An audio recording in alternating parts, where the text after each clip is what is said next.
अर्चनी वंदनी संत समाज, सत्संग प्रेमी आत्मी बंधुओं, भजन में हम सब सुन रहे थे, ध्यान गुरु के चरण में लगाए चलो रे, मुक्ति जीवन का लाभ कमाए चलो रे। लाभ, हर आदमी लाभ की ओर चलता है, लाभ मिले। कोई व्यक्ति ऐसा नहीं है जो जीवन में हानि चाहता हो,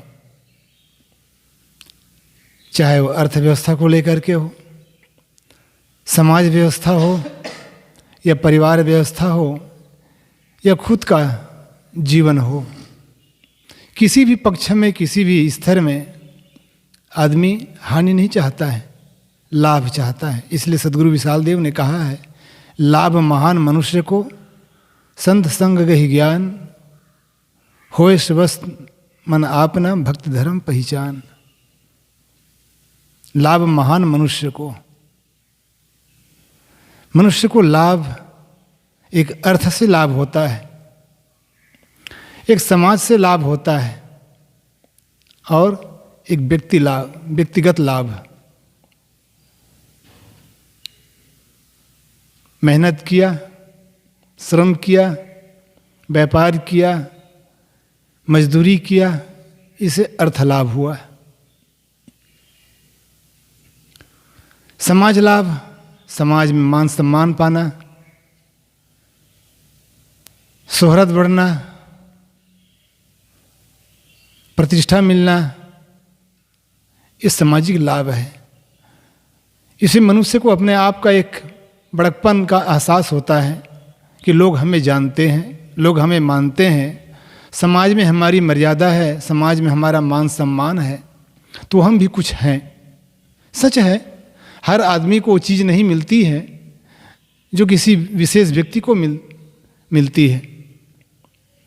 सब डॉक्टर नहीं बन सकते हैं, सब वकील नहीं बन सकते हैं, सब जज नहीं बन सकते हैं, सब प्रधानमंत्री और राष्ट्रपति नहीं बन पाते हैं, और सब संत भी नहीं हो पाते हैं। इसीलिए किसी ने बहुत सुंदर कहा है, हमको वह चीज मिलती है जिसके हम योग्य होते हैं, योग्य होते हैं। बिना योग्यता के आदमी को वो चीज़ नहीं मिल पाती है। बहुत से लोग बहुत पढ़ाई लिखाई करते हैं, पूरा जीवन खपा देते हैं, लेकिन नौकरी नहीं मिल पाती है। नौकरी भी मिल जाती है तो अच्छा तनख्वाह नहीं मिल पाता है।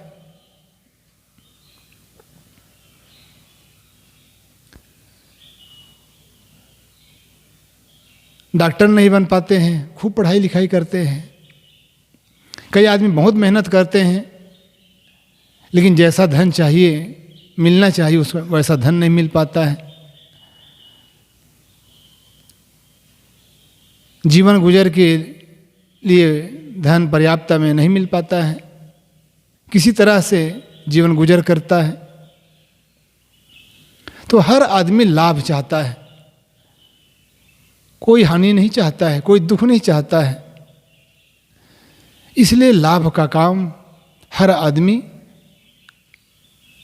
चाहता है, जीवन में लाभ मिले। लेकिन असली लाभ क्या है? साहब कहते हैं, होए स्वस्थ मन आपना भक्ति धर्म पहचान। लाभ महान मनुष्य को, सबसे बड़ा जीवन का लाभ है शांति, शांति लाभ, अमन चैन की लाभ, निष्फिक्र लाभ। सद्गुरु विशाल देव से किसी ने पूछा, साहब जी आपको कोई फिक्र है? उन्होंने कहा, मुझे निश्चिंत होने की एक फिक्र है। मेरे जीवन में कब निश्चिंतता आए, निष्फिक्रता आए, बस यही चिंता है।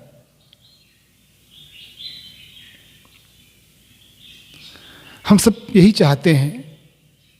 जिस प्रकार से रविवार का दिन या छुट्टी का दिन जब आता है तो बच्चे कितने उछलते कूदते हैं, मन मस्त हो जाते हैं, झूम जाते हैं, आज छुट्टी का दिन है या छुट्टी आने वाला है। तो खुशी के मारे वो झूमने लगते हैं। छुट्टी का दिन समझो स्वतंत्रता का दिन, बंधन रहित दिन। और हम सब वही चाहते हैं, चाहे बच्चे हों चाहे बुजुर्ग हों। क्या चाहते हैं हम सब? छुट्टी चाहते हैं, बंधन से छुट्टी, दुख से छुट्टी और स्वतंत्र जीवन। लेकिन कुछ स्वतंत्रता होने के लिए कुछ परतंत्रता बनाए रखना पड़ता है। अब ये परतंत्रता मनुष्य में है, क्योंकि मनुष्य सामाजिक प्राणी होने के नाते बिल्कुल पशु जैसा स्वच्छंद नहीं हो सकता है, स्वतंत्र नहीं हो सकता है। वह सामाजिक प्राणी है, इसलिए समाज के कुछ नियम होते हैं जिसको पालन करना पड़ता है। इसलिए कहा जाता है स्वतंत्रता परतंत्रता दिलाती है और परतंत्रता स्वतंत्रता दिलाती है। कुछ नियम में चलने से, कुछ मर्यादाओं का पालन करने से आदमी भले बंधन जैसा लगता है लेकिन स्वतंत्र है। जैसा हम कहें भाई हम तो स्वतंत्र देश के नागरिक हैं, हम भारत के स्वतंत्र देश के नागरिक हैं, तो जिधर चलें जैसे चलें। सड़क का नियम है बाएं साइड चलना, और हम कहें हम तो स्वतंत्र हैं, हमें कौन रोक सकता है? चाहे दाएं चले चाहे बाएं चले, चाहे सड़क के बीचों बीच चले, तो देख के चल करके देखें क्या होता है। ये भी स्वतंत्रता है, परतंत्रता है। परतंत्रता में ही स्वतंत्रता है। इसलिए सामाजिक प्राणी होने के नाते हर आदमी को कुछ नियम, कानून, कायदे, मर्यादा से चलते रहने से ही वो आदमी जीवन लाभ ले सकता है और जीवन के मूल्यों को समझ सकता है। इसलिए धन कमाने से धन की वृद्धि होती है, परिवार बढ़ाने से परिवार की वृद्धि होती है और पारिवारिक सुख मिलता है। धन बढ़ता है तो धन से सुख मिलता है, धन बढ़ता है तो सुविधाएं बढ़ जाती है और उस सुविधाओं से एक सुख की अनुभूति होती है। और कहना चाहिए सांसारिक एक भौतिक सुख मिलता ही मिलता है, वो भी एक सुख है, उस सुख को नकारा नहीं जा सकता है। यदि उस सुख को नकार दिया जाए तो आदमी भौतिक पदार्थ कमाने के लिए नहीं कमा पाएगा वो। इसलिए भौतिक सुख भी एक सुख है, लेकिन क्षणिक सुख है। और एक सामाजिक सुख जो मान सम्मान मर्यादा मिलती है, इज्जत मिलती है, वो भी एक भौतिक सुख है, सामाजिक सुख है। हर आदमी को उन चीज़ें नहीं मिलती है, उसकी योग्यता होती है, योग्यता हासिल करना पड़ता है। जो पर्वत पर चढ़ते हैं, जहाज उड़ाते हैं या बड़े बड़े दुनिया में ऐसे कारनामे कर जाते हैं जो लोग जानते हैं, उसके सामने नतमस्तक होते हैं, वो भी बड़ा कामयाब आदमी होता है। तो वो भी एक सामाजिक सुख है, लेकिन सबसे बड़ा सुख है वह आत्मिक सुख है। ये सारे सुख के ऊपर आत्मिक जो सुख है, शांति सुख है, वो सबसे बड़ा सुख है। भौतिक धन मिल गया, पारिवारिक सुख मिल गया, मान सम्मान मिल गया, लेकिन जीवन में आत्मिक सुख नहीं मिला, परम तृप्ति नहीं मिली, तो जीवन किस काम का? जिंदगी जीना सभी क्या जानते हैं, लोग तो धन की प्रमुखता मानते हैं, धन तो केवल तन गुजर के वास्ते हैं, पर विचारो शांति के क्या रास्ते हैं। सदगुरु अभिलाष साहिब जी कहते हैं धन किसके लिए है? केवल तन गुजर के लिए। और जो लोगों से सम्मान मिलता है वो भी एक तुच्छ है, अल्प है। आज लोग जो हमारी यश गाएंगे वो कल हमें गाली भी दे सकते हैं, गाली देते भी हैं। सभी लोग खुश नहीं होते, सभी लोग दुखी नहीं होते हैं। किसी के मरने पर कुछ लोग खुशी मनाते हैं, कुछ लोग दुखी मनाते हैं। तो संसार, ये तो संसार है। अच्छा करो तब भी बुरा, और बुरा करो तब भी बुरा। इसलिए अपना जो कर्तव्य है, जो जीवन लाभ है, उस ओर चलना चाहिए और जितना बन सके अपना जीवन में शांति का काम करना चाहिए। वो कथा मुझे याद आती है, जब श्री रामचंद्र जी बहुत परेशान हो गए, क्या करूं क्या ना करूं। इस स्थिति में गुरु वशिष्ठ के पास जाते हैं और कहते हैं, भगवान मैं बहुत परेशान हूं, मुझे समझ नहीं आ रहा मैं क्या करूं। गुरु वशिष्ठ पूछते हैं, कहते हैं, बेटा त्याग दो,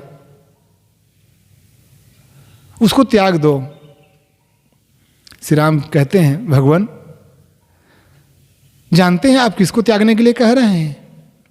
गुरु वशिष्ठ कहते हैं, मैं जानना भी नहीं चाहता हूं और मैं पूछता भी नहीं, मैं पूछूंगा भी नहीं कि किस कारण से तुम दुखी हो और क्या त्यागने के लिए मैं कह रहा हूं। लेकिन जिस कारण से तुम परेशान हो, जिस कारण से तुम बेचैन हो, उस कारण को त्याग दो।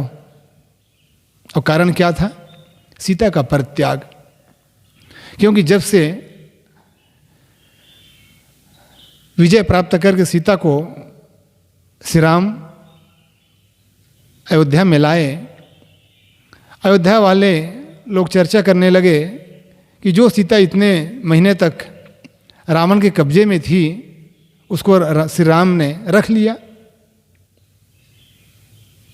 इस अपवाद के डर से वह राम सीता को त्यागने के लिए मजबूर हो गया। वो जानता था कि सीता कितना पवित्र है, पतिव्रता है, लेकिन लोकापवाद के कारण सीता को रख भी नहीं सकता था और त्याग भी नहीं सकता था। बीच में उनकी नैया डगमगा रही थी। लेकिन गुरु वशिष्ठ कहते हैं, त्याग दो उसको। जिस कारण से तुम परेशान हो रहे हो, जिस कारण से तुम पीड़ित हो, जिस कारण से तुम दुखी हो, उस कारण को त्याग दो। ठीक हमारे बीच भी वही घटना घटती है। हम जिस कारण से परेशान होते हैं, जिस कारण से हम पीड़ित हैं, उस कारण को हमें त्यागना पड़ेगा, तभी जीवन में शांति आ सकती है। कोई कहता है, एक उदाहरण के माध्यम से, कोई कहता है हमें अमुक काम कर लो, हमें काम करने का मन नहीं हो रहा है, तो ना करना अच्छा है, क्योंकि करने से काम सही भी नहीं होगा और मन बिगड़ेगा। कहने वाला का भी मन बिगड़ेगा और करने वाला का भी मन बिगड़ रहा है और काम भी ठीक से नहीं होगा। इसलिए ना करना ही अच्छा है। अंत में श्री राम ने वही किया, सीता का परित्याग किया। चाहे उनके जीवन में कितनी शांति मिली नहीं मिली अलग बात है, लेकिन कारण को त्याग दिया। उसी प्रकार से हम सब भी जीवन में लाभ पाना चाहते हैं, जीवन में शांति पाना चाहते हैं, तो जिस कारण से हमारा मन दुखी है, जिस कारण से हम परेशान हैं, जिस कारण से हम अशांत हैं, उस कारण को त्यागना पड़ेगा, तभी जीवन में शांति आ सकती है। और जिसके जीवन में शांति आ गई, इसको जीवन लाभ मिल गया, समझो जीवन को सार्थक कर लिया, सफल कर लिया। यही संतों का आदेश उपदेश है। उन्हीं के आदेश उपदेश पर चल करके हम भी अपने जीवन को सफल बना सकते हैं, सार्थक बना सकते हैं। ज़्यादा न कहते हुए यहीं पर अपनी वाणी को विराम। बोलो सद्गुरु देव की जय।